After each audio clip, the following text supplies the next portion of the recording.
नमस्कार दोस्तों, स्वागत करती हूँ आपका। पुराने समय में एक राजा बहुत शक्तिशाली था, इसलिए वह शिकार के लिए अकेले ही जंगल में जाता था। एक बार जब वह शिकार के लिए गया तो रास्ता भटक गया। उसके पास खाने पीने की चीजें भी खत्म हो गई थी। रास्ता खोजते खोजते राजा थक गया था। भूख प्यास की वजह से राजा की हालत भी ज्यादा खराब हो रही थी। तभी उसे 3 बच्चे दिखाई दिए।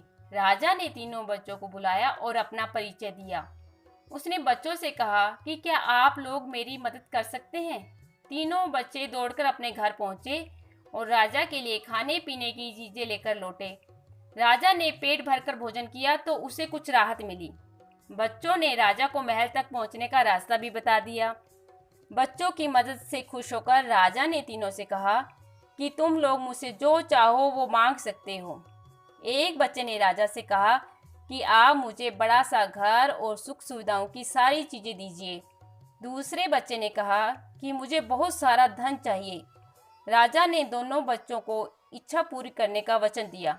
अब वह तीसरे बच्चे के पास पहुंचे। तीसरा लड़का बोला कि राजन, मुझे धन संपत्ति नहीं चाहिए, मुझे तो पढ़ना लिखना अच्छा लगता है। कृपया मुझे किसी गुरुकुल में विद्या ग्रहण करने के लिए भेज दीजिए।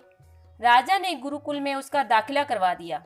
तीनों लड़के अपनी अपनी इच्छा पूरी होने पर बहुत खुश थे।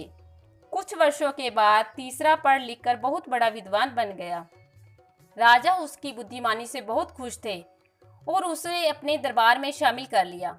अब तीसरे लड़के के पास भी धन संपत्ति हो गई। कुछ समय बाद तीनों मित्र उसी जंगल में फिर मिले। दोनों लड़के जिन्होंने धन संपत्ति मांगी थी वे बहुत गरीब हो गए थे। तीसरा लड़का राजा के दरबार में शामिल हो गया था, इस कारण वह धनी हो गया था। उसने अपने मित्रों से गरीबी का कारण पूछा। पहले मित्र ने कहा कि राज्य में जब बाढ़ आई थी तो उसमें मेरा पूरा घर बर्बाद हो गया था। दूसरे मित्र ने कहा कि मेरा धन भी समय के साथ खर्च हो गया।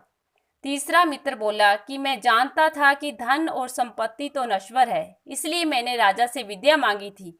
विद्या वह धन है जिसे कोई चोरी नहीं कर सकता।